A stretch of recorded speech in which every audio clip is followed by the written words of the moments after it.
Good morning. My name is Barton Smith Finnegan, F-I-N-E-G-A-N, although some of the folks back in the 1800s had two N's in there.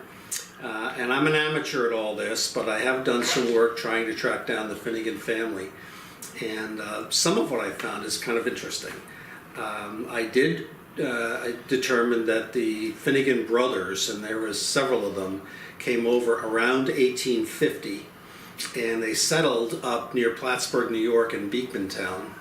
And I have a lot of family oral history from my father primarily about that family, what they did and all that kind of thing. So a few years ago I got off my dead butt and actually went up to Plattsburgh and did a whole bunch of research.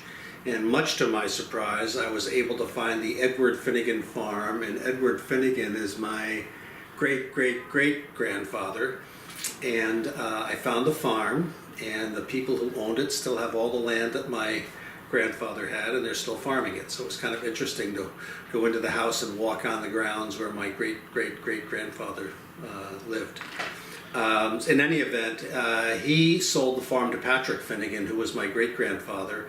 And I have a lot of stories about Patrick Finnegan, and he left the farm and went out west, and this is probably around 1870, I'm going to guess, thereabouts into 1880s. And he was a Pony Express rider and drove a Wells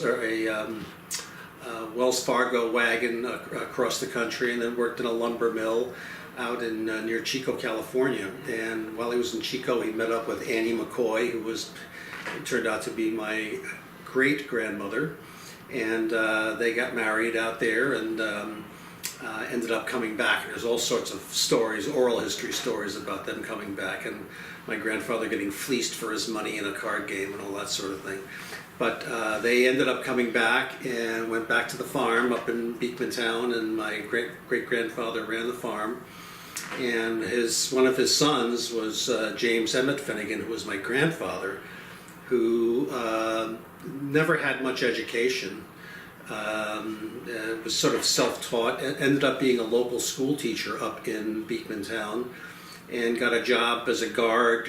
This is around probably late 1890s or thereabouts. He got a job as a guard up building the Clinton Correctional Facility near Plattsburgh, Dannemora. I think it's Dannemora. And there he met his wife, his later wife, Lena Barton.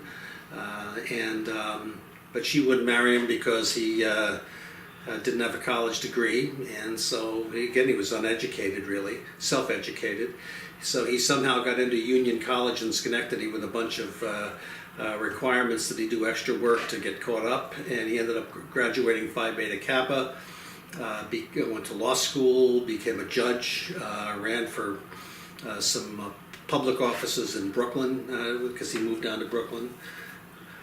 And he's a pretty interesting guy. I have some letters from my grandfather, who was a pretty tough guy, to my uncles while they were in Union College, lambasting them for not working hard enough and drinking too much and partying. It's pretty funny letters. He was a tough guy. So in any event, my current place in all this is I've been looking more for Finnegan history back in Ireland. Haven't had a lot of luck on that, but all I know is the oral history was Roscommon was where they came from, and so that's where I'm at right now, is trying to track down that end of it. Thank you very much.